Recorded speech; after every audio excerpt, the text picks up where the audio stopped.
కేటీఆర్ మాట్లాడే మాటలు ఏమున్నాయంటే ప్రభుత్వంలో ఉన్న వైఫల్యాలను కప్పిపుచ్చుకునడానికి డైవర్స్ పాలిటిక్స్ చేస్తున్నారని చెప్పి మాట్లాడుతుంటారు కేటీఆర్. మేము మాజీ ముఖ్యమంత్రి కేసీఆర్ను, మాజీ మంత్రి కేటీఆర్ను, హరీష్ రావును ఒకటే మాట్లాడుతున్నాం. ఇలా ఈ రాష్ట్రానికి సంబంధించినటువంటి ఏదైతే నదీ జలాల మీద మాట్లాడింది మీరు, మాజీ ముఖ్యమంత్రి కేసీఆర్ మాట్లాడిండు. మాజీ ముఖ్యమంత్రి కేసీఆర్ కృష్ణా జలాలపై, గోదావరి జలాలపై మాట్లాడిన సందర్భంలో గౌరవ ముఖ్యమంత్రి రేవంత్ రెడ్డి గారు తక్షణమే అసెంబ్లీ ఏర్పాటు చేసి ఆ ఒక అంశాన్ని అసెంబ్లీలో మేము చర్చ చేస్తామంటే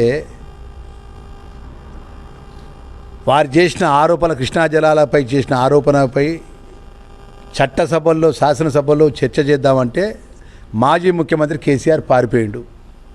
కేటీఆర్ అడ్రస్ లేకుండా పోయిండు. హరీష్ రావు ఒక సభకు వచ్చి మేము సభకు రామని చెప్పిపోయిండు. అరే ప్రజల ముంగట మొత్తం తెలంగాణ రాష్ట్రం నుండి అన్ని వర్గాల ప్రజలు శాసనసభలో అధికార పార్టీ ఏం మాట్లాడుతుంది, ప్రతిపక్ష పార్టీ ఏం మాట్లాడుతుంది అని చెప్పి ఎంతో ఆశతో ఎదురు చూసిన ప్రజలంతా కూడా.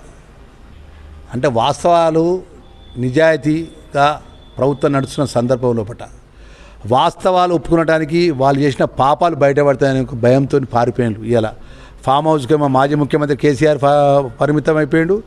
ఈ కేటీ డ్రామాల ముచ్చట్లు చెప్పుకుంటా ఈయన మా మీద వైఫల్యాలు మాట్లాడుతుండు. ఇప్పుడు ఈ 2 సంవత్సరాల్లో కూడా ఇంత ఆక్రోశం ఎందుకని అడుగుతున్నా కేటీఆర్ను.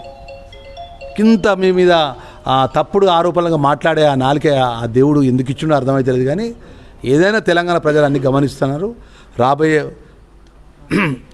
ఏదైతే మున్సిపల్ ఎన్నికల్లో మన స్థానిక సర్పంచ్ ఎన్నికల్లో ప్రజలు ఎట్లా బుద్ధి చెప్పాలని ఆ బుద్ధి చెప్పిండ్రు.